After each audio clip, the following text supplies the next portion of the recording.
Good morning. I didn't know I didn't use my intro. Well, how about using it now?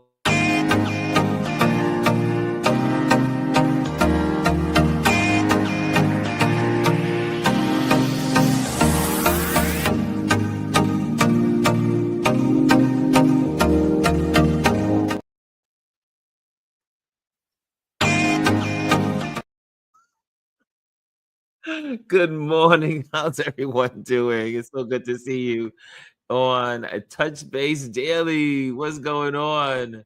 What's going on, y'all? What's going on? It's so good to see everybody on this wonderful Juneteenth.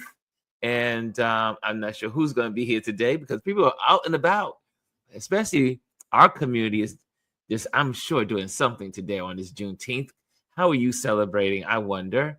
And but here we are. Hey, there's somebody in the building. I'm not alone. It's happy Juneteenth, says Mr. Brian Young.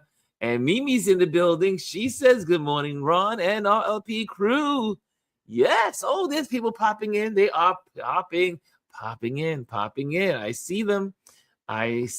So what's going on? Hey, Janet's in the building. Greetings on Juneteenth.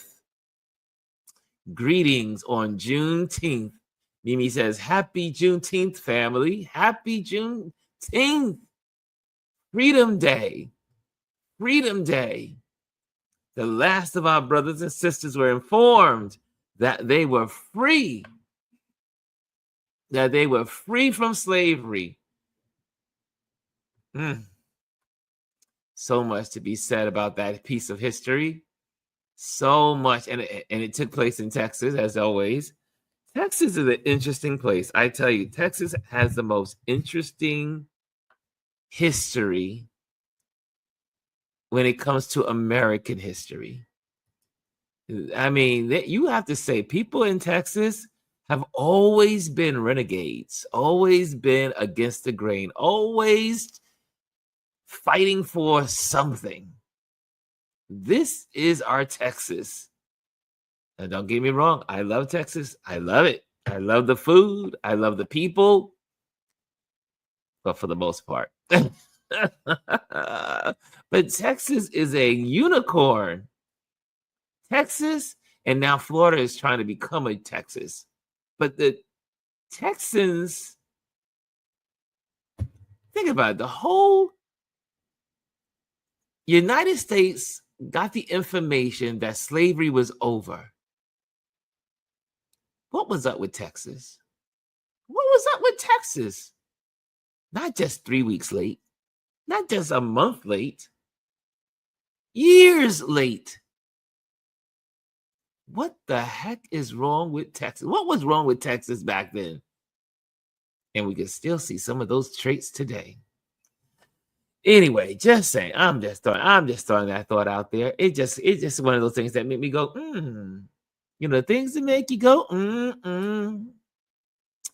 Things that make you go, So, it's Trendwatch Thursday as well.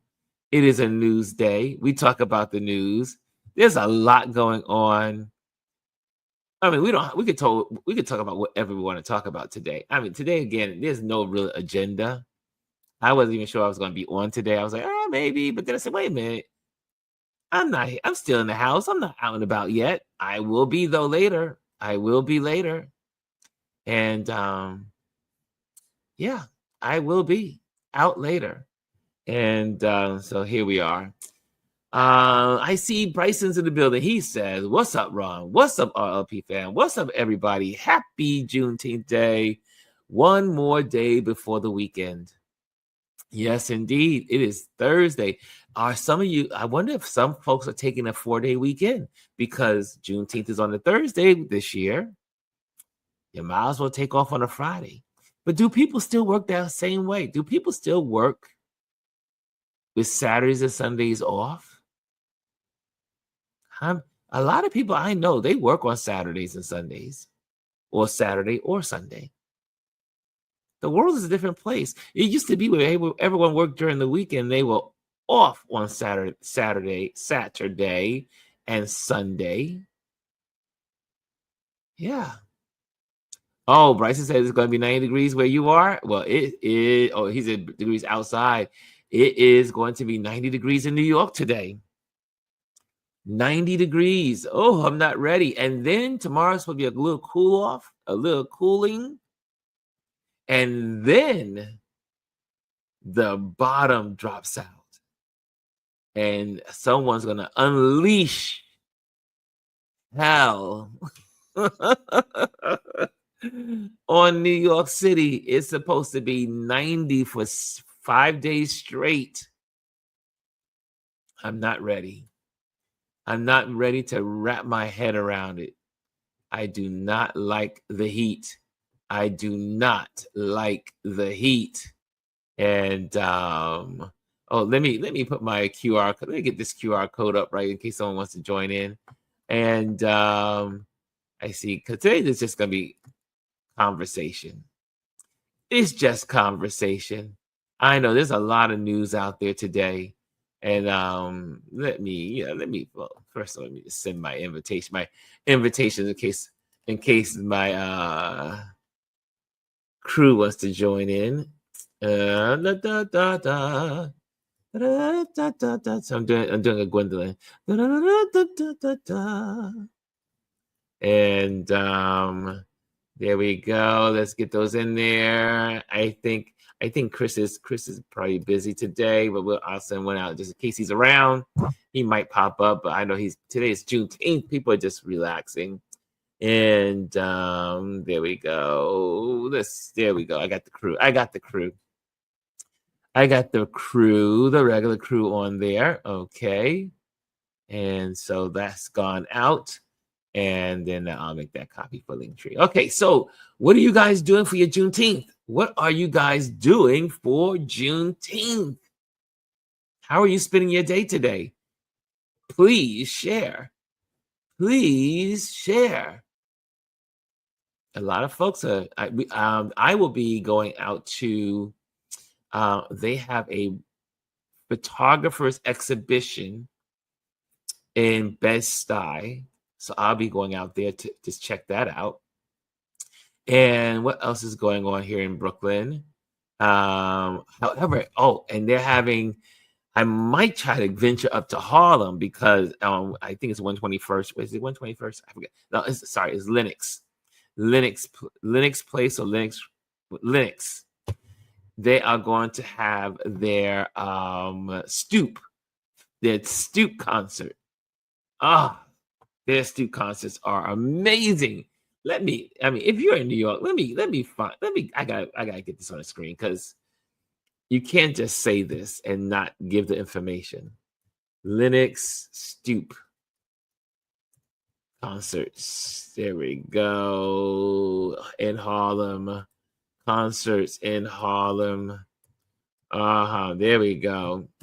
Harlem, yes. Soapbox presents. There we go. It's Soapbox. And here we go. Let me get this on the screen for y'all. In case you happen, this is one of my favorite.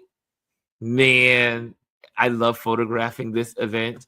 And if my buddy comes up, we may take a drive up there. My cousin may be coming to Brooklyn, but he's going to the game tonight, so he won't have time to go to this because he's going to the Liberty game tonight, which I will not be going to the Liberty game. But let me show you. This is like the best. I don't know how many of you are in New York when Soapbox Presents does their thing. But this is the best.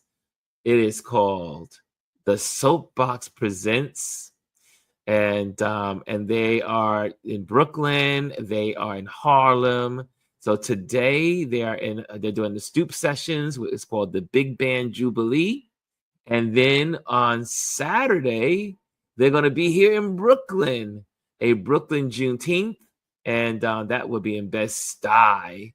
And you can always go to the Linktree page and look at this. I mean, they get down. I mean, they put the gospel, they put the hip hop, they have jazz, soul. It's incredible. And literally, thousands of people, thousands of people in the streets dancing.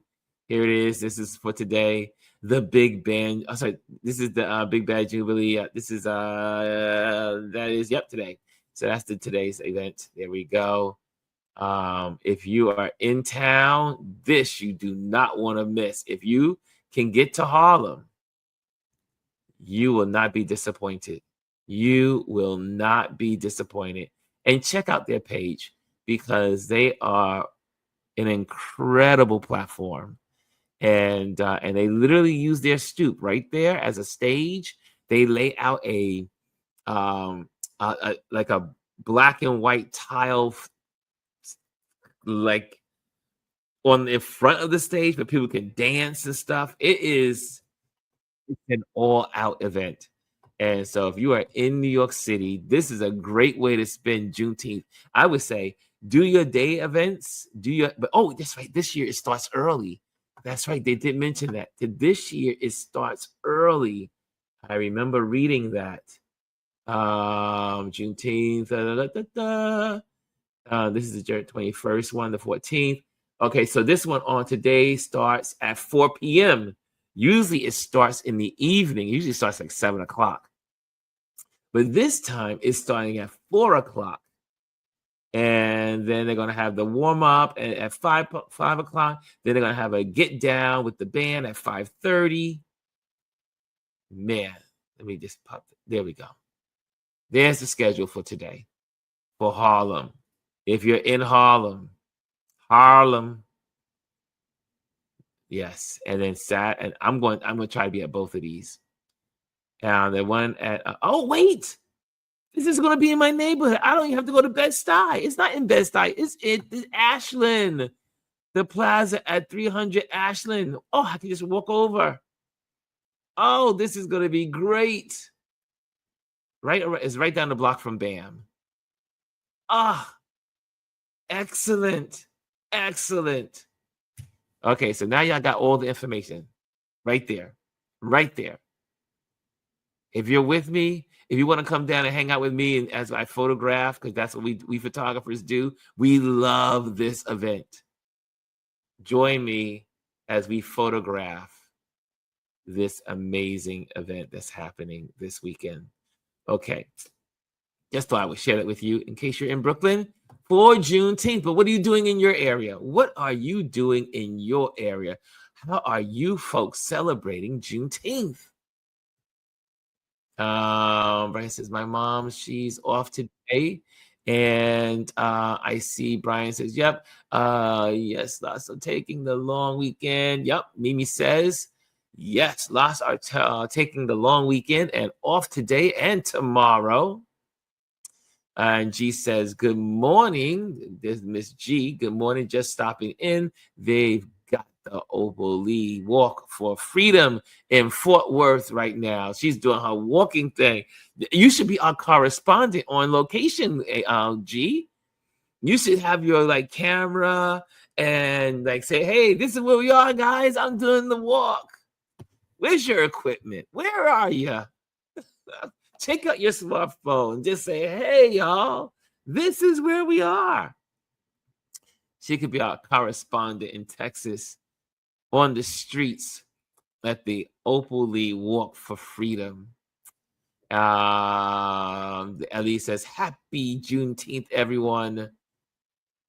Oh, Bryce says it's going to be 100 degrees somewhere. And Lisa last night had me cracking up. Lisa says, how are you? How are you so upbeat? I'm still sleepy. Good morning. Gwen, y'all should have been at the game night last night. It was so funny. We talked about travel and we talked about the things we do when we travel and the things that we do because we're germaphobes and how we travel. But Lisa laid down some stuff. And everyone was like last night, we will never travel the same again. So it was hilarious. I laughed so hard. I could not stop laughing. Brian says, I should be relaxing, but what? What are you doing, Brian? What are you doing? How are you spending this day? And Kimmy's in the building. Kimmy Kim is in the building. She says, good morning. Red, black, and green. Yeah. Woo. Yes, yes. G says, I didn't drive to Fort Worth. It's too hot. You can do it virtually in your own park or walk with them in Fort. oh, you don't have to go there. Ah, got you. I tell you, I thought you were like in the midst of like thousands of people walking the streets in this dreadful heat. Is it hot in Texas today? What is it like in Texas today? What's the weather in Texas? I know today is already 80. I think it's already 80 degrees here in New York. Let me just check. Let me just double check. Let me double check. What is it's 86 already in New York. Outside, it is 86 degrees already in New York City. We might do way better than 90. Holy moly. But they say it's just gonna go up to 88. Okay. They got 88 as the peak for Clinton Hill, but it's 86 right now. No, they say the high is 89. I think we're gonna go way beyond it because it's only 11:18 and it's 86 already. It's all going. It's hot. Wait a minute, we're hotter than G. Currently, it's 84, but it's humid. I'm not down for those kinds of crowds anymore. Gwendolyn says, I am. Miss Reese says, good morning, RLP family. Look, there's a crowd in the building. There's a crowd in the building. How are you? So we got all these folks in here. Hit the likes. Hit the like. Make sure you hit the like. I got to do my polling. Did you hit the likes? Did you hit the likes? Okay, there we go. Let me put that in here. There we go. Oh, my goodness. Oh, goodness gracious. Goodness gracious. Great balls of fire. Do you know my buddy called me my buddy texted me at 12 midnight and said, Ron, can you get on a plane and come to Kenya? I was like, no. He said, why can't you just come to Kenya? I said, because it's last minute. I got things to do. He's like, no, you have to come to Kenya. Can you get on a flight tomorrow? He said, I'll pay for everything. I was like, I said, I got my realtor coming in. I got to be ready for this. I have a event next week. I said, why didn't you call me and plan this? Ron, you should get on the plane. I'm paying for it all. Just get here. I was like, I don't think so. As much as I wanted to go, and Lord knows it was tempting.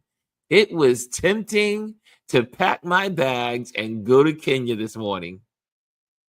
But I did not do it.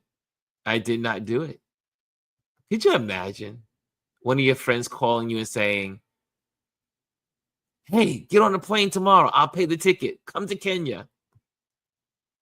I was like, oh. Well, maybe next year this time I'll be able to just hop on a plane and go. But not today. I got work to do. Let me wait. I hear feet. I hear those wonderful feet. Those feet of a familiar pace. Yes. There's someone. Coming. What's going on, Miss Elise?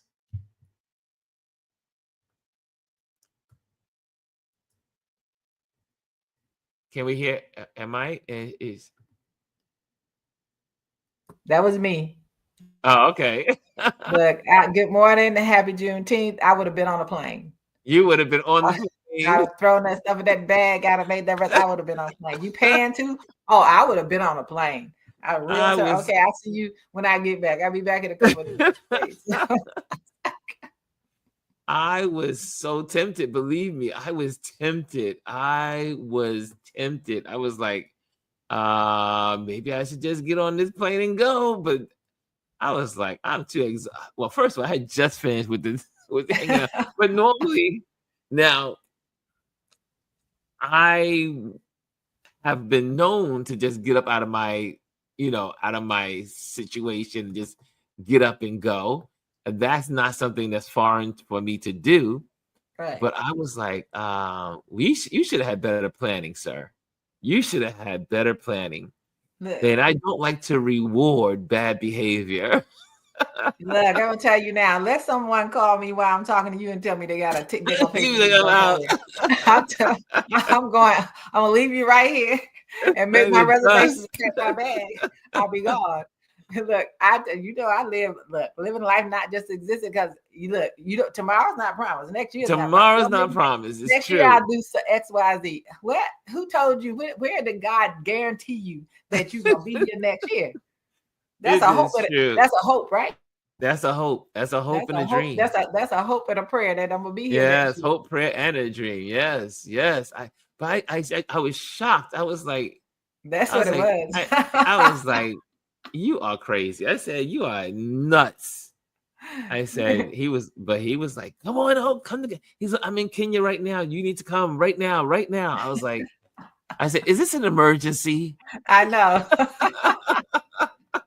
Why do you need me in Kenya right now? I mean, hello. First of all, if I got on a plane today, like that, if I would have got, let's say this, if I would have went through with this, I would have got on a plane this morning, right? It would have been an early bird. So that means I would have to get on the flight at roughly 6 o'clock in the morning. Right. Right? Yep. Or I would have to wait till the 10 o'clock flight. And then that would put me in Kenya tomorrow or late tonight. So I would have left today early and they'll put me in Kenya late tonight. Right. I was like, that's a lot of work. But you would have been asleep when I look. If you like me, I would have slept on the plane though. I would have definitely slept on the plane. I always, that's why I take the early bird or I take the overnight flight. Right. But I was like, and it was let me tell you, I was contemplating for about an hour and I said, can this work? But then I was like, no, I got too many things scheduled. I have to, and I have clients. And so I cannot renege on my client. And there's no way possible. And I call my client, they got a big project coming up. Hey guys, I can't make it. Now, the thought could be said that, well, what happens if you got sick? What happens if something happened to you? You still would be, I am a man of my word. And so if I make a commitment, I will be there. So I have to be there for my clients next week. And I don't ever believe in going to Africa for 3 days. It's just no way I'm flying to Kenya for 3 days. 3 days is crazy. Like the flight by itself. The flight by itself, it takes 2 days to recover. But for someone that, like I said, I've traveled to Africa several times. Let someone threaten me with a good time. To fly me free somewhere. You can fly me free to Toronto, wherever you want to fly me free to. I'm packing that bag. But you know what? They would have been those. I'm gonna be there. And those would have been great miles for my Delta miles. There's that song. I'm gonna be there. I'm gonna be there. So I will reach out to him later and say, how long are you gonna be there? I know. It was such an urgent message, right? It was, 2 o'clock in the morning. I was like, is it? At first, I thought it was a practical joke. I was like, if someone stole your phone, is this really you? Holy moly. Lisa says, right, Elise? Lisa would have been on the plane. Kimmy says, carefree. I would have been on that says, plane. Listen, keep a bag packed. I do. I'm so organized in this way that all of my drawers are already, everything's folded, ready to go. So if I needed to go somewhere immediately, my underwear are stacked nice and pretty. So they just go right like this, just pull them out and put them in the bag. Do this shirts, put them in the bag. This, bam, bam, bam, bam. They're organized exactly the way I want them. And then I zip the bag and I'm out. Yes. Look, I would have told my family, look, y'all order that dinner. Y'all be ordering dinner for the next few days because I'm not going to be here. You'd be like, if you Lee says, I'm out. I'm out. out. I'm out. See you later. Yeah. Kelly A says, what a friend. Yeah, he's one of my strangest, but one of my best friends. Look, it's always good to have someone like that, right? It's always He good to have is the someone there. strangest of strange. And but he is one of my best friends. And he used to be my neighbor. He used to live literally 2 blocks over in that direction. And he ended up moving back to Atlanta. And so anyway, and now he owns a beautiful, he started, I mean, just to put his business out, you don't know who he is, but he had a dream. He had a dream of being, he always loved buses. When he was a kid, he used to go to all of the he used to go to the bus yards to just see the buses coming out. When I would visit him in Atlanta, he said, Ron, let's go to it's 2 o'clock. I was like, what the hell is 2 o'clock? He says, get in the car. We get in the car. And then we drive to this bus company yard, the buses where they come out, because they're getting ready to come out to pick up these kids. So they come out one by one. And he goes, ooh, Ron, can't you feel the vibe of this? And I was sitting there like, what in the world is this man talking about? But he used to be so excited about these yellow buses coming off the lot. Anyway, he worked for a big bank here in New York City. He was working for a big financial institution. And then he went to Atlanta and went back there and worked at another big financial institution. And then he says he got racially discriminated against at his job. And he was like, okay, I'm done. And then so he went out and bought one bus. He went out and bought a bus. He went one yellow bus. He says, Ron, I'm going to get the bus. I'm going to drive it. And I'm going to ask the schools that I'm going to set up my company. Right. The schools use them. And guess what? They did. They used him. And now he has a fleet of buses in 2 states. All right. He has fleets of buses in Tallahassee,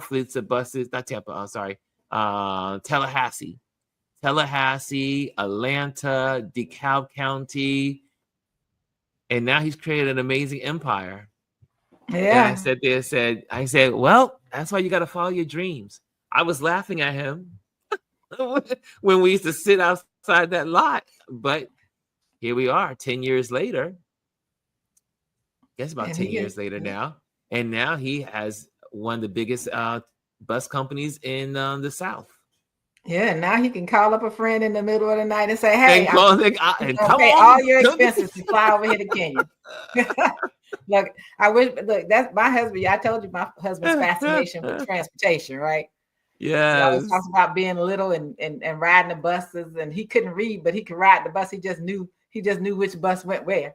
And taking a bus to see games as a little kid. He said he was like less than 10 years old, riding the buses in Cleveland by himself.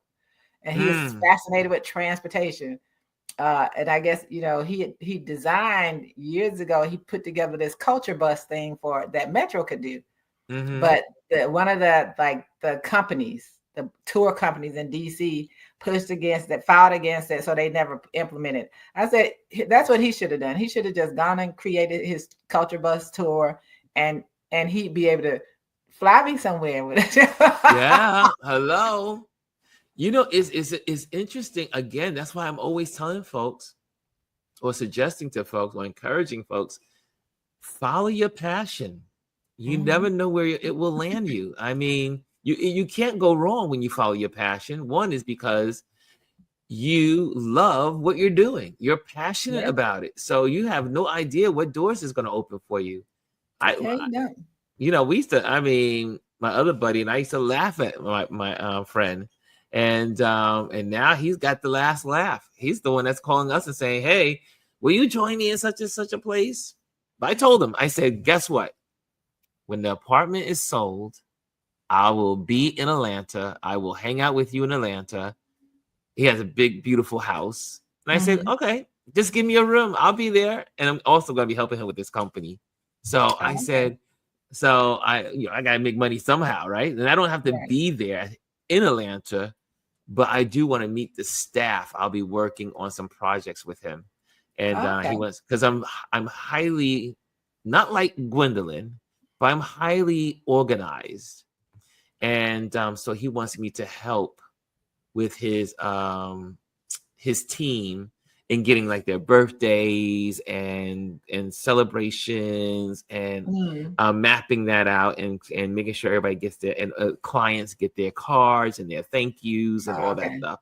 So I'd say I can do that for anywhere in the world. So I can do Yeah. that from Africa, anywhere. So, but I would like to meet the people when I'm there. So I'll be helping him out. And I'll still be doing my photography. That's like that'll be my little side gig, if you want to call it. I was So you're to lining up your support him. gigs. Yeah, I got myself a little gig there, and I think I tell you, I have no idea where my life is going to take me after this. You know, like I said, when this apartment chapter closes, the world is my oyster, and I cannot wait to ride. But I say that not because I'm to brag about it, but to say, guys, believe in your dream and believe in yourself and believe, if you're a person of faith, that God is going to guide you and lead and show you where to go. But also we all have so many people in our lives, and nurture those relationships. I am a believer of nurturing relationships, because you never know. You never know.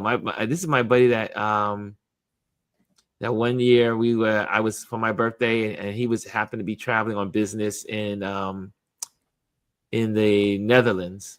Mm. And then he says, "Hey, what are you doing?" I said, he said, "What are you doing this weekend? It's your birthday." And I said, I don't know exactly, but he goes, "How about this? We meet in London." I said, "Okay, let's do it." And I packed my bags. I got on the plane. By that evening, I was in London. Like, I'm gonna need me a friend like that. Come here. But we've always been that way. So that's why he had the audacity to call me at 2:00 in the morning and say, "Come to Kenya," because he knows that's how we roll. Well, But it's good to have people like that in your life. The ones it who are is. spontaneous, especially when you uber organized. Yes. Everything is in a place. Like Yes. everything is so struck. That one that says, "Hey, throw all that to the wind and let's go." Yes. I feel like I'm not Thelma and organized. Like Louise. I'm not the organized person, so don't call me for organized.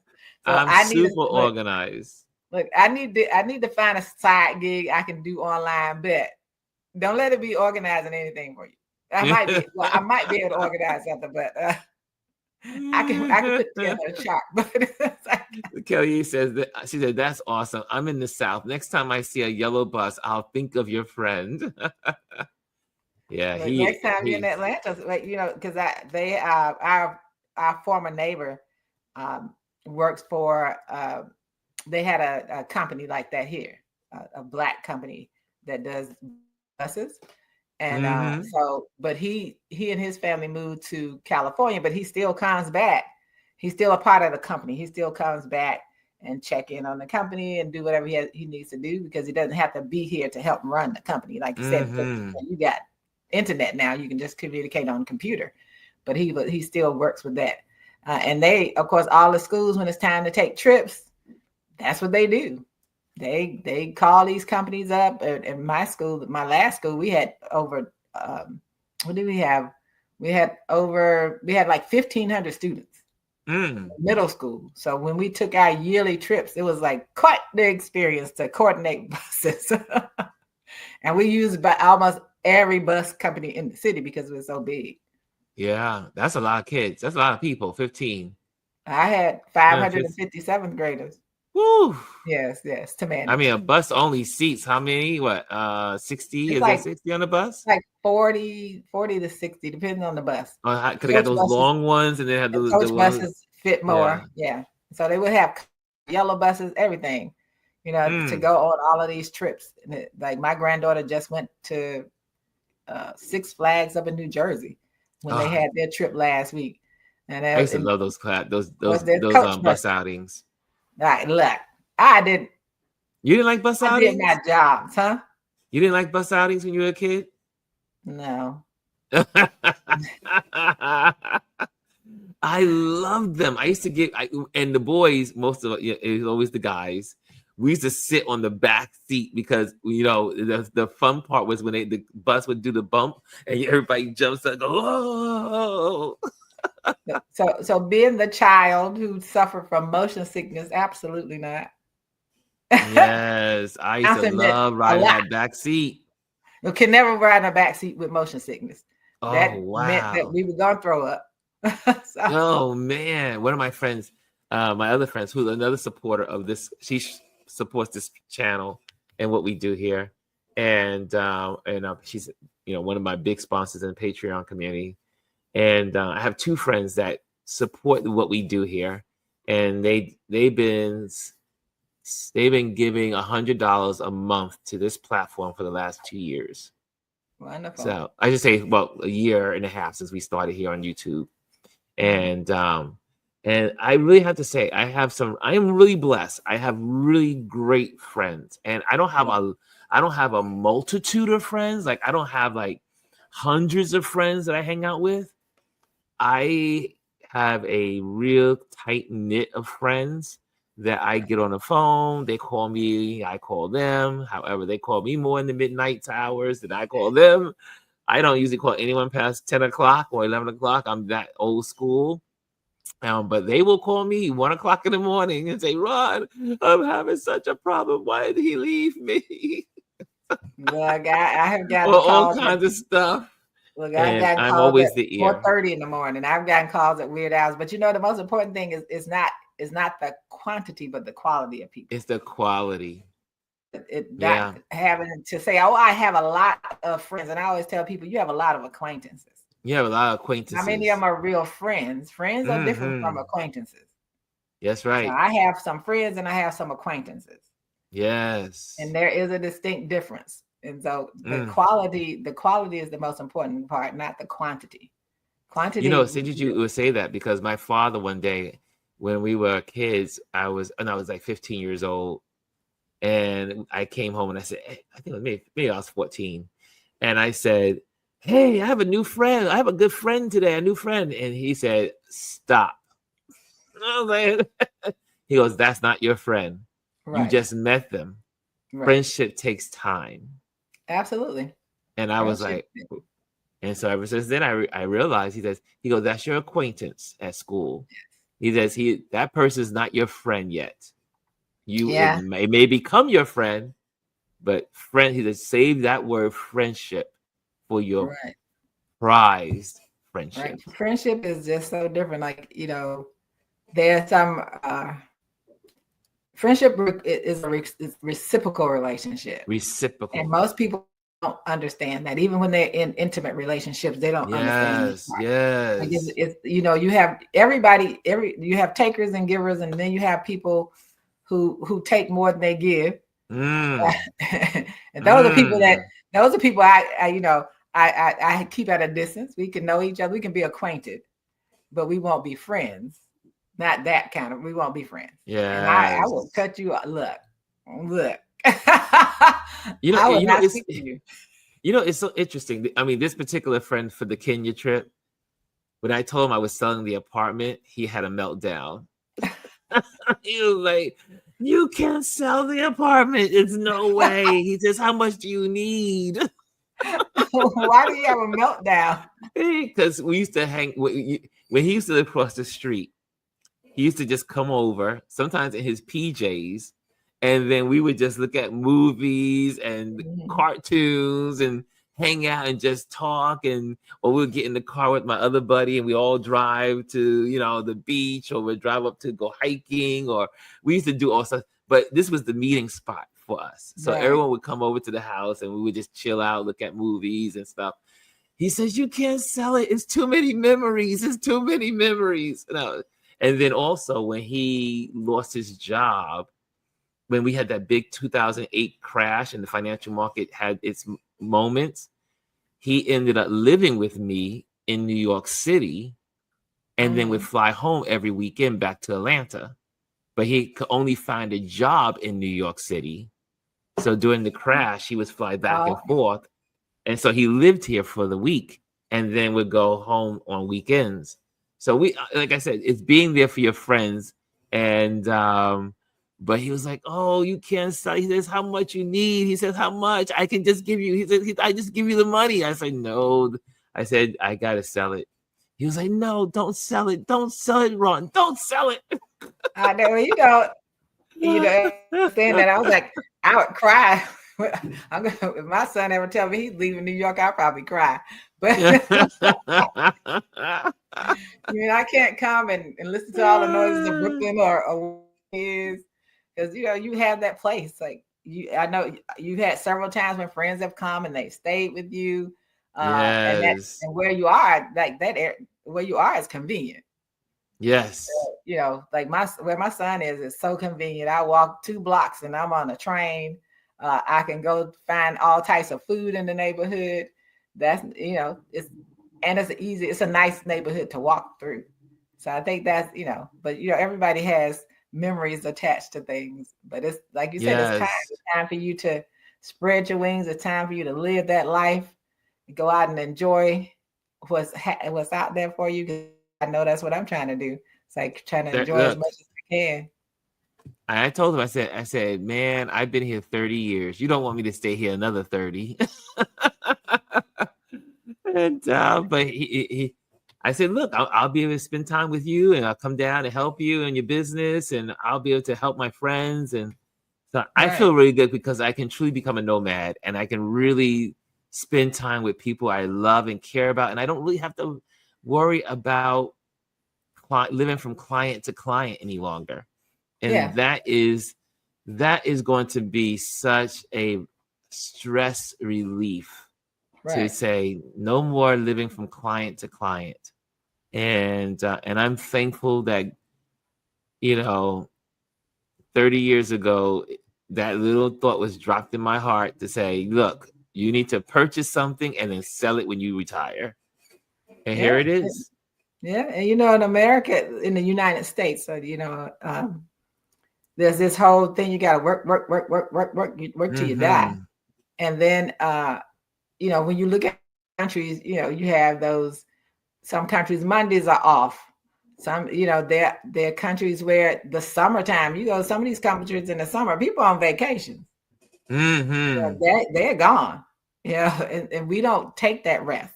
You go to Spain and you're in Spain, they have a siesta. They really are closed. They close. That's right. Siesta is real. So the siesta is real. And people, and Sunday things are closed. Like we used to close, they close for rest. We everything is about, and then we have to decide what it is that we do and why are we doing it. If everything is about the accumulation of funds. Because my husband and I, we talk, and my daughter, who is the one that lives in Texas, we look at people who are constantly billionaires who are constantly trying to get more billions. But why? You can live off what you have. Yes. Why is it that you're so greedy? Why is it that you're so willing to allow other people to be destroyed for money that you'll never spend all of? Well, that's the point. That's the point. And then we accrue things and we amass all of these things. What are you going to do? I mean, the things that you want to give to Adrian and his children, you can give them to them now if you want to. That's right. That's right. And then whatever you end up doing is going to be left for other people if you have people to leave it to. And what does it mean? What does it mean to you? And who is that? The one that said, I've never seen what you don't do is you don't get buried with all that money you accumulate. Yes, right. Gwendolyn says all the time, I've never seen a hearse with a house behind it or a trail of things. When you go, you just go. It says you in the casket. Yep. And we're so into amassing funds It's the Yes. big things. Like we have to figure out how do we not just focus on amassing stuff and we're gonna save it. We got to save it over here. We got to save it over here. We got to have this over here. I told my husband, I said, if I had been more aware of buying stocks than I am, Yes. that I was, if I had invested in it, and believe me, if my stocks were paying off millions of dollars, I'd take it out. There it is. That would take those That's millions what out, Gwendolyn says all and the I time. live life. We have yet to see a U-Haul follow a hearse. Absolutely, Gwendolyn. We have You don't not see. seen that following You that don't hearse. see it. All I tell people is like, make sure you have enough that if somebody is responsible for your internment, whatever you choose, that they can pay for it. I love Our what Mimi people, says. yeah, Oh, that's all sorry. you need. Go ahead. Mimi says, if it does not serve you and the quality of your life, let it go. And that's people, things, places, wherever doesn't, I mean, you have to, we are so used to in this country, in our mindset, that you have to stay committed to the thing that you hate, or stay with the thing that annoys you, or the thing that makes you unhappy. You don't have to stay in that situation. You do not have to stay in that situation. You have options. Even if you are the poorest person in the room. Right. And I know some people say, well, Ron, some people don't have the money, some people don't have this, some people don't have that. When I have gone I've gone overseas, and I'm in many places, like in Africa for mainly, right. And there are poor people. I mean, poor people. And what they create and come up with, and the joy that they have, and the way they live their lives, they are some of the happiest people on the planet. And and it was a rude awakening my first time living in the South African region, but living outside of Cape Town, and then going to the townships. And I would watch the young people laughing and playing, and they would make these. I'm sure kids do this all over the world, but because this is my experience, they would take the tops of bottles and make wheels, and take the can and cut it up and make a car. And I mean, the toys they used to make for themselves. And I would just sit there like, holy moly, this kid is like 7 years old, 8 years old, and making cars with like the scraps. But yet they're so happy. I would sit there and say, I would go through a lot of, just interacting with people. And then it was almost a condemnation to myself to be so wrapped up into the things that I thought were a problem. And people wish they had my problems. Yeah. And I think like, I don't know if there's anyone else here that grew up like I did. But anyway, growing up where I grew up, I saw those conditions. I saw those things. I lived in that. My house had a tin roof with 4 rooms and 7 people. That included my father. I mean, 4 rooms. There wasn't no running water. There was a well out back. There was an outhouse. That was a tank for heat, a fireplace, and because you couldn't burn that gas because gas was expensive. And then we would go and there were places where people had kerosene lamps still back there when I was growing up. So I saw that, and there's still people. If you go certain places, there's still people living in some conditions now in America than the United States, and people just don't realize what's interesting is, like my husband was born in Cleveland, right? So even though most people think when they hear him speak, he's more Southern than I am, but he was born in Cleveland. So from his perspective and your perspective, because of where you were born and where you were having those amenities, to come to an environment where you didn't have those amenities, it's different, right? For me, at the age of 12, I gave up all of those amenities to go back to that 4-room house because I was happy in the 4-room house that had nothing in it. None of those things that you had, no running water, no bathroom, had that tin tub.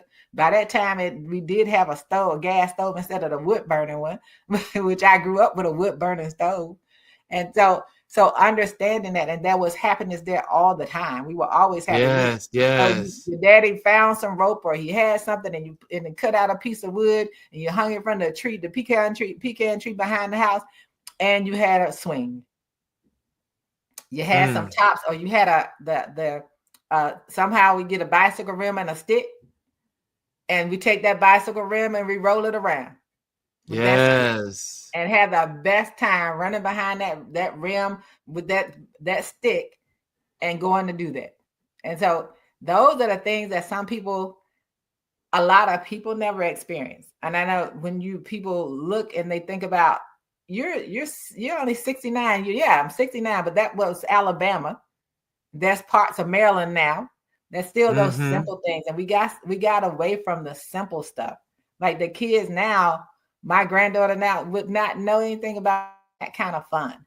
Just going out there and skipping rocks on the water. We learned to skip rocks on the water. Skip rocks. And we was trying to get 3 skips, 4 skips. Like let that rock ride the surface. There was no park for us to go to. The pool that was in town was white. Yeah. So my father said, "We're going fishing, and y'all want to learn how to swim? He throw you in that water in the river. He throw you in the creek quick. Then you gonna sink or swim, little fish." That's how it was, and I think that we have gotten so caught up in the things and the things keep going. That's the major issue that people have. And it makes me think about a conversation that Kenny Burns had the other night. And when he said, you all are going to be so proud of me because I got rid of my G-Wagon. So it made me think about a conversation I've been having with people as Black Americans, as Black people. We think that things put us in places. So having designer stuff is not about just being Black. It's about, that means I've arrived. That means I have some. Some of them have these designer things and just as broke as all get out, trying to figure out. Well, a lot of them, yes. And so, to hear him finally talk about getting rid of those things and having a conversation about those things, because I never bought my children a pair of Jordans. My son never had a pair. I said, you go to the store, you get those 2 for $89 sneakers, and then he would go to school and everybody he got his shoes from because his shoes were different from theirs. Yeah, we go to New York and shop at Conway's. You know, Conway's used to be up there. Conway's used to be downtown. We would go and get their clothes from Conway's every year in New York. And they would come back, oh, y'all got the New York clothes on. We got those New York clothes on looking different. We ain't seen those down here. But that's what we taught them early on, that it wasn't about the trapping. Yes, you think about what you can do with the amount of money that folks are spending on a Birkin bag. What is it going to do for you? Nothing. And yeah, I spend money on my art, but it'll be here. And then I even think about that I have limits on what I'm going to pay for that too. If you tell me your print saw something crazy or I know what my limits are. But we have to understand that the things, and these things are on my wall. They're not, the only way you see all of it is you come to my house. I'm not walking around like that. And the average person, when they get these things, you are walking around. You have paid to advertise for somebody. Yes. You paid to advertise for someone. You got a Louis Vuitton jacket with a big LV on the back, and you paid X thousands of dollars for it. You're giving them free advertisement because you paid to advertise for them. And so I would never let my children have anything that had a symbol on it for a company or anything, because that's free advertising. You paid, it's not free to you because you paid to advertise for them. Yes. We have to start understanding, and we need to understand that as the saying goes, clothes don't make the man. These things don't mean any better. And understand, you go walk around and you got your Gucci, you got your Pooch, whatever you got on. When you walk in that as that Black person, and you're in that room with them people, you still are in. That's right. I don't care how many billions you got. You can have 10 cents or $10 billion. You still an in. You still at the same level. They don't care about your clothes. Only you think that makes you somebody. What makes you somebody is how you treat people, not how you dress or what car you're driving in. I drive a Toyota Highlander hybrid because it's the best, one of the best cars ever made. Toyota has great service. I don't care about other stuff. And when I was younger, I was like, I'm gonna get me a Volvo, I'm gonna get a Mercedes. Then I was like, wait a minute, what kind of gas does that burn? And Does it burn and they regular usually gas? burn more gas. And they don't. Then you either have premium or you got diesel. And I wasn't paying. And I even when I rent cars now, the first question I ask is, what kind of gas does it burn? Because if it doesn't burn regular, I don't want it. I won't even get upgrades. They tried to upgrade me one time. I was like, I don't want that upgrade because it doesn't burn regular gas. I'm not paying for that premium gas. Oh gosh! But hey, we got Brian in the building. Brian, what's going on? Brian's laughing, so that means he's into the conversation. You're on mute. You got turn off your mute.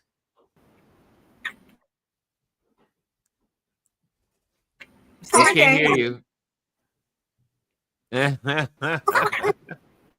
What is making like a? Yeah, we just heard you chirping.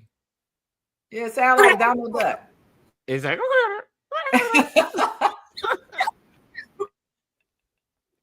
pop out and pop back in. Okay. He sounded just like Donald Duck. But I wanted to also bring up some points that were put in here. Yes, this is good. Lisa says, right, and don't go to other countries as an American looking down on them. Absolutely. They are happy. People in other countries make happy lives with themselves. Their families are what's important to them. Right. It's so, and that, I'm telling you, it is everything. It is everything. And that's why I've learned when I travel overseas. Also, Kaz says, when we depart, we should leave empty, meaning served others, filled within ourselves, and have filled others positively with memories, good deeds, etc. What you choose to leave behind.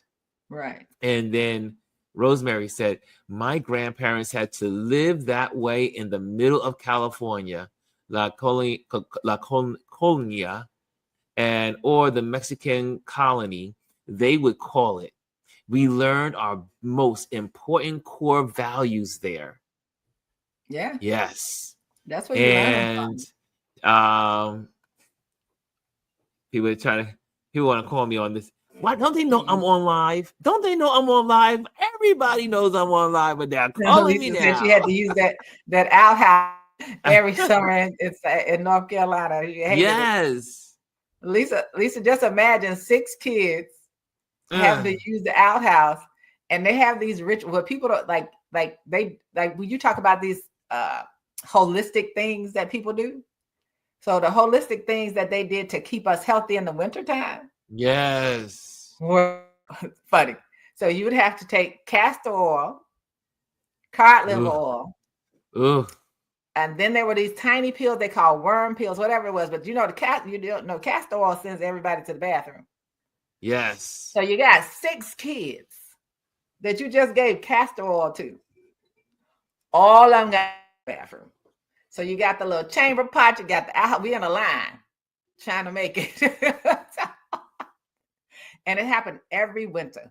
Every winter, there was this ritual. Did you guys do it like in September for school, or was it after school started?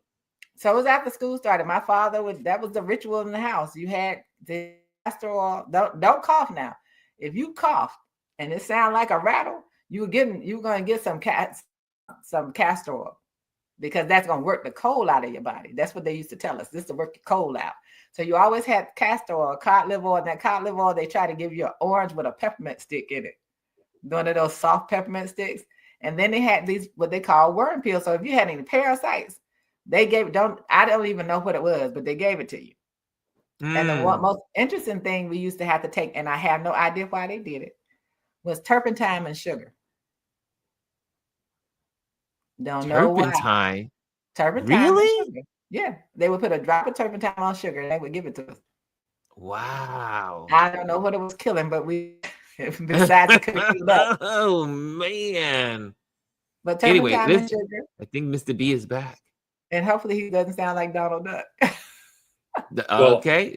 There he is. Sorry. I was trying to use it said my mic was working. I was trying to use it on my computer, on my desktop. But yes. So I had to go back to my iPad. My iPad lags sometimes. But well, no, look, your iPad gives you definitely better quality on picture. Yeah, it's better. All right. Yeah. So what's going on? What are you contributing to this conversation, sir? Well, I'll just say that last convo, I was hungry, but now I think I can hold off. But yeah, I had no plans to hop on, but your early discussion, this is one of those things where if the spirit talks to you, don't ignore it. And when you guys were talking about like initially friends and what I took away, like one's values or a person's moral compass or moral fiber, and those sometimes the early parts of our childhood, in my opinion, that's where a lot of those are set, and hopefully they come to fruition as you get older. I look at my value structure, and when I went into let's just say a criminal element, and when it got deeper, something inside me was like, no, I can't go that far. And that was that moral fiber, those early years of influence of the elders around me. And it goes into friendship, the circle of people you have around, a carryover from yesterday's conversation of community. Mm-hmm. And it just, I don't know, it spoke to me because we're having some issues with Xavier now, and I guess regular kids stuff. How old is Xavier now? 13. 13. Oh, those are the best years. But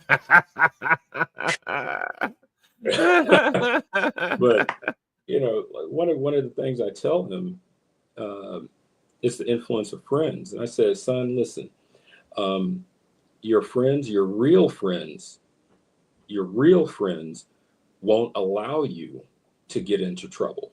Your real friends, when they see you doing wrong, they will say something to you. Ultimately, it's your decision, but your real friends will uplift you and love you. And so, he got into some trouble at school at the end of the school year a couple of weeks ago. Even though he didn't do it, like his friends were throwing fruit or whatever outside and damaged property. He's like, Dad, but I didn't do anything. Dude, you're still going to detention because you were an accomplice. Guilt by association. And so hearing you guys talking about friends, and it brought to mind community and the values, and I don't know, it just spoke to me like, the people that are in your life, that you allow in your life, that influence your life, and that you impact, hopefully it's an extension of the core values that were poured into you, if not in the early childhood, then, maybe throughout life. But anyway, yeah, I don't know, that just, it spoke to me. And then the whole notion of stuff. And we have a lot of stuff. Name brand stuff. Like most people who I've tried to stay away from the cliche creative look, because I'm like, man, every designer and artist I know always wears black. And then ultimately years ago I succumbed and was like, I get it now. So majority of my closet is black or like gray. And I'm not flossing some designer stuff. I ain't got time for that. I got too many conscious creative decisions to make on a daily basis to be standing there in front of the closet like, who am I gonna wear? Hoochie Poochie or Moochie or whatever? Like, nah, dude. And for what? But do you And I'm, find, yeah, I just to interject, but do you yeah, find, yeah. I've noticed this, I may be wrong. I mean, creatives, I realize that a lot of my friends who are creatives don't really focus on name brand stuff. Is that just my imagination, or am I No, interpreting my world wrong? I noticed that most of my friends who are highly creative, some of the most amazing photographers, the artists that I know from some of the gallery events and stuff, or if I go to the gallery and meet meet artists like painters, Mhm. um, they in that rim, not I mean, like I'm talking photography, artists, painters, they live very modest in their clothing. You don't see them wearing name brands. They don't put the name brands on their clothing. They seem to just wear, at least a lot of folks that I know, they like to just wear their black t-shirts, or like my buddy Seth, he likes to just wear his white t-shirts, and but they're highly creative, highly creative. I mean, some of the folks I'm talking about are just brilliant creatives, but yet in their attire, I've never, in a lot of cases, most of them, I've never seen them in anything name brand. Is that my imagination? well, my circle, because around here, um, majority of my creative friends, yeah, I met in art school, Mm, and we've developed, we're talking about relationships that have lasted over several decades. And I don't know about everyone, but to your point, the circle of creatives I'm around, I rarely see somebody rocking a name brand like, ooh, that's a Louis Vuitton. Usually, honestly, even my photography friends, my friend who's a photographer who did my headshots for my TED talk, and she will rock her bag she made. So Of her course. photography bag. So if you're a creative, I don't care if you do finger painting or fashion, but as a creative, I go by the notion you make constant, conscious decisions creatively every day. So what's the one area where you don't have to really think about it? It's your closet. mhm. And if you do need something creative, um, you can make it, or you have the connections to have somebody make it in your vision. So anyway, that's my 2 cents worth. But Yeah, yeah, Elise, Yeah. what do you think, Yeah. Elise? I would that I hang out with a lot of artists. You They, do. yeah, I really don't see them wear a lot of stuff. I don't know. Maybe it's because they're so busy and reinvesting into their Art. artistry. I don't know. But like Brian said, and then if they when they wear things, they're very conscious about what they have on. Yeah, And a lot I'm of them, always because concerned I about hang my out, messaging. yeah, messaging. They do messaging, and some of them are messages that they created, and they have shirts or have done with Yes. that, and they'll make sure, because most of the artists I'm around are are Black Americans, Black or people of color. They're on the African diaspora. They try to actually patronize and wear stuff that's created by people. So you may not know who created it, because that's who did it, or they have some, as Brian say, someone makes it for them. You have those things, and that's where you see a lot of their funds going to. But basically, they walk around, they got on all black, something stained with paint, whatever. And when they come out, they put on what they dress, but it's just like casual. They're not very flamboyant. They're not Yes, flash. They're yes. not trying to flash a label or a symbol. They don't seem to really deal with it in that way. And I think for me, a part of it is we have to start thinking about who are the Black designers who actually are selling their goods, because there are lots of them out there. Because I do have a couple of bags by this one guy called by the name of Brandon Blackwood, but his stuff is not priced like the other stuff. But he's black, he's a young black guy. But it doesn't say it. It doesn't. It's not like big and bold writing. There's no symbol that makes you think about him all the time. So you have to just know what you want to do, and you need to be comfortable in what you wear. But I'm just not that person, and I don't hang around a lot of people who wear those types of things.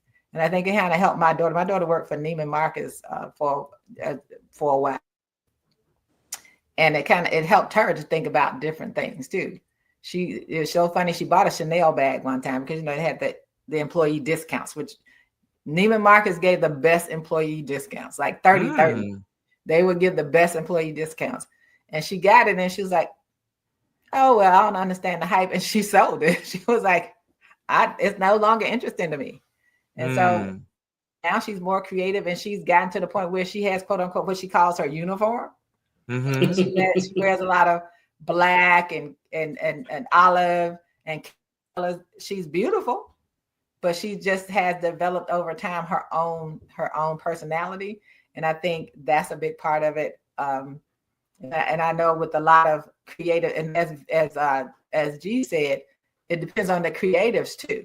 Like a lot of the creatives that are in the entertainment industry, whether I have now they're the total opposite, right? Personal interactions with them or not, they tend to be more the flash and dash, got all of these things on and jewelry, the mics, the studs, the glitter, the glam. Right. Yeah. Interesting. And one that I'm close to, I kind of said, too. So why do you have that? Why do you do that? And so they started thinking more and more about it. It's like, I don't need these. Why do I have that? So they started now thinking about not having as much of that.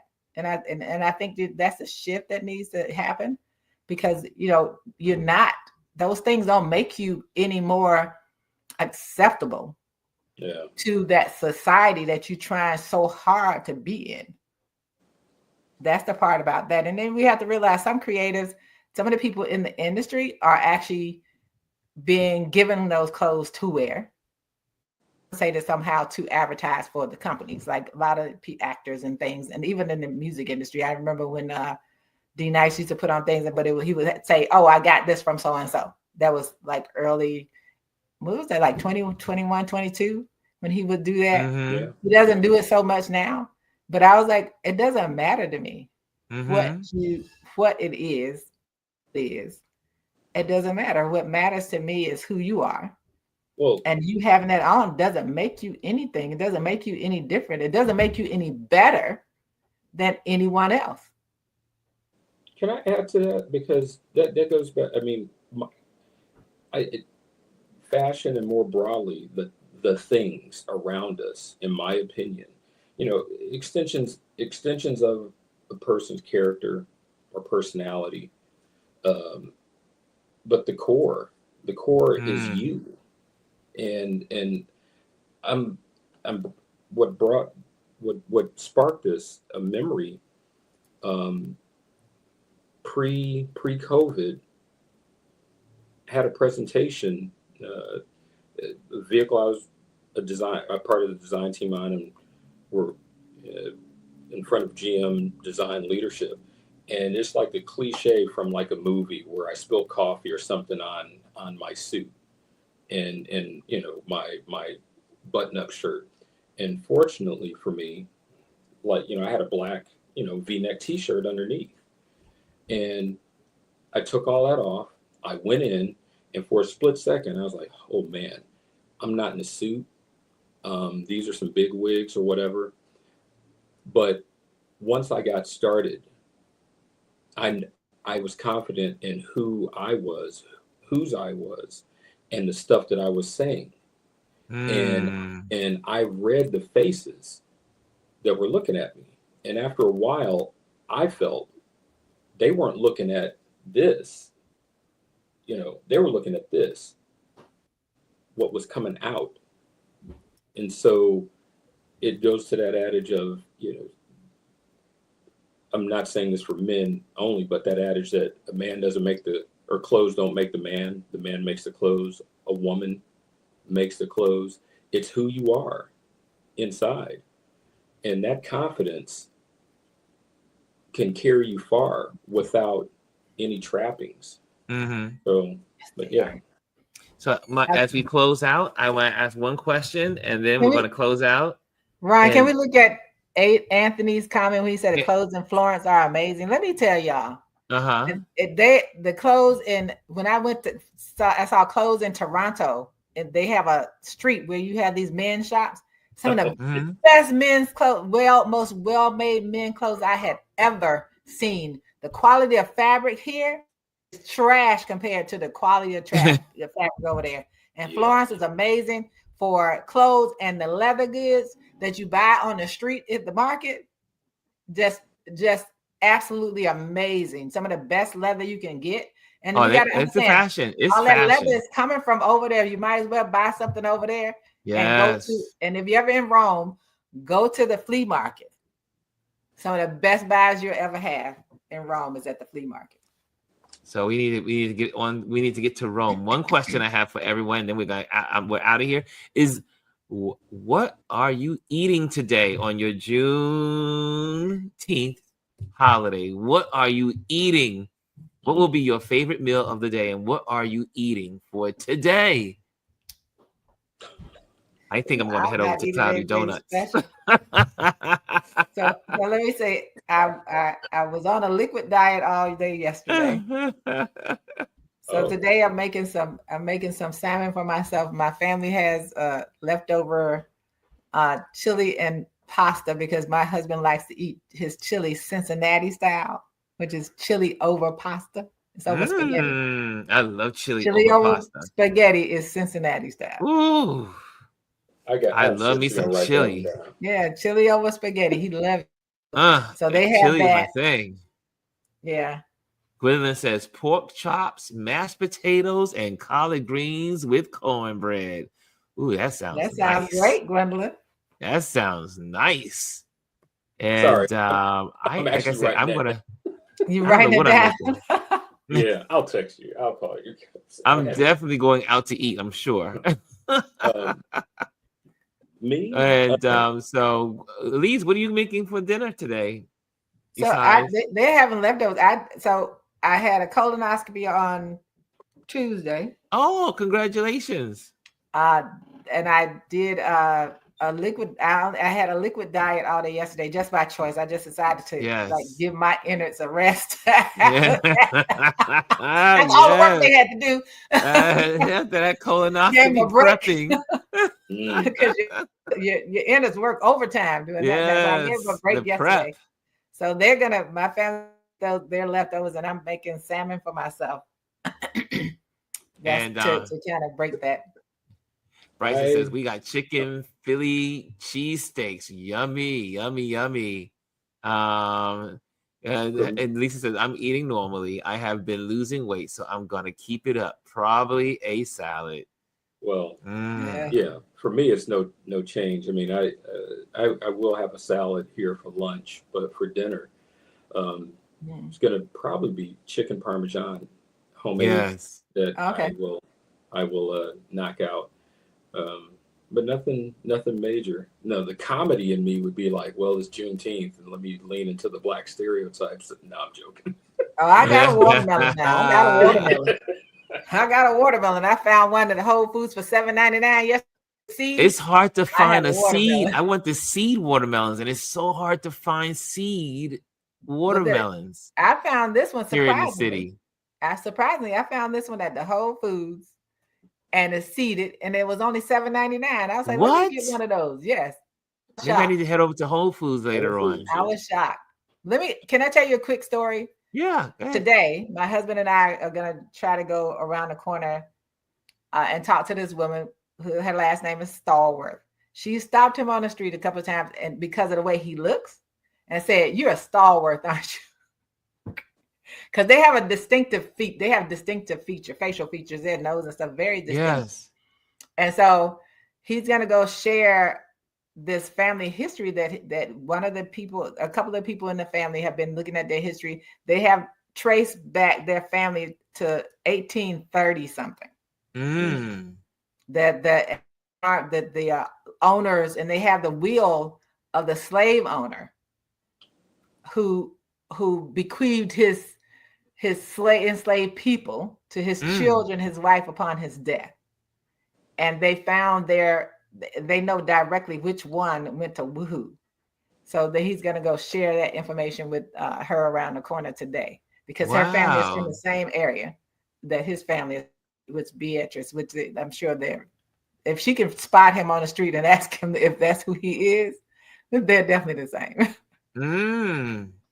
Nice. That would be my last word upon that. Like, you're exploring and digging into investigating your family background, and as we get older, and you know, share with you guys, I lost a dear aunt.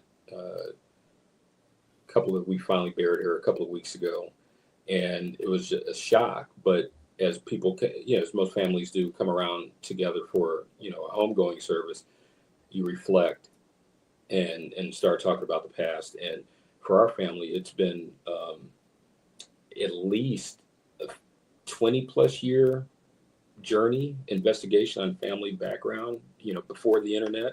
And my elders who passed it on to my sister and the female cousins, they don't trust us men for some reason, but they traced our family history back, this on my dad's side, back to the slave owners in North Carolina, where we got our last name of Young. And then on the white side, trace that back to the 1600s in Ireland. And I was like, wow. But I kind of joked with my sister, I wonder why it was easier to trace the white side of the family. Well, they have records. Well, they had all the records, right? I'm being facetious, but yeah. But yeah, I mean, just that's my encouragement. Family, at the end of the day, that's what you have. Not saying that you got to be buddy with all of them, but it's good to know. Look, some kin folks are not your friends.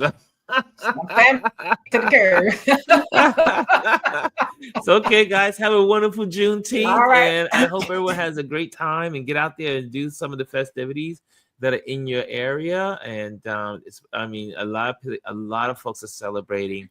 And if you have your camera, get out there, use your camera and photograph some of these beautiful events and document them. And I'll be taking my camera out today and getting on my bicycle and riding around and checking out what I can photograph. And so it's going to be a good day. It's hot out there. It's already, it's 80, it's now 87. It's creeping up. It's hot. So it's hot. So anyway, guys, thank you so much. I will talk to you guys later. Love you all. Thank you, Brian. Thank you, Elise, for being the team today, the dream team. And we're out of here. Later. Hello, and thank you for joining us today. Make sure you hit the like, the subscribe, and leave a comment on this video. I would love to hear from you. Thank you again. Until I see you next time.